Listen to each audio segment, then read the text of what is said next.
பழக்கப்படும் போது மட்டும்தான் இந்த பாத எரிச்சல் வந்து முற்றிலுமா கொஞ்சம் கொஞ்சமா குணமாகிறதுக்கு நிறைய சான்சஸ் இருக்கு.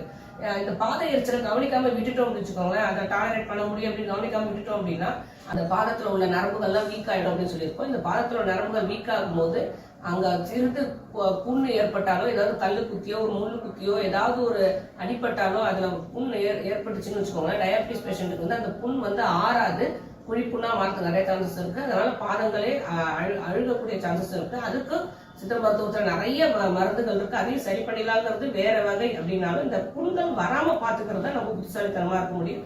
அதனால அதோட ஃபர்ஸ்ட் சிம்டம்ஸே வந்து பாதை எரிச்சல் ஆரம்பிக்குது அப்படின்னு நம்ம தெரிஞ்சாலே, முக்கியமா நீரிழிவு நோயாளிகள் பாதை எரிச்சல் இருக்கு அப்படின்னாலே ஒரு சித்த மருத்துவர் அணுகி அதோட முறையான ஆலோசனை பேர்ல உள்ளுக்குள்ளேயும் மருந்து சாப்பிட்டு வெளியும் தைலங்களும் கழுகுகளும் கண்டிப்பா தடைக்கிட்டே வந்தோம் அப்படின்னா அந்த நரம்புகள் நிறையவே பலப்படும். இந்த பாதை எரிச்சலும் முற்றிலுமா குணம்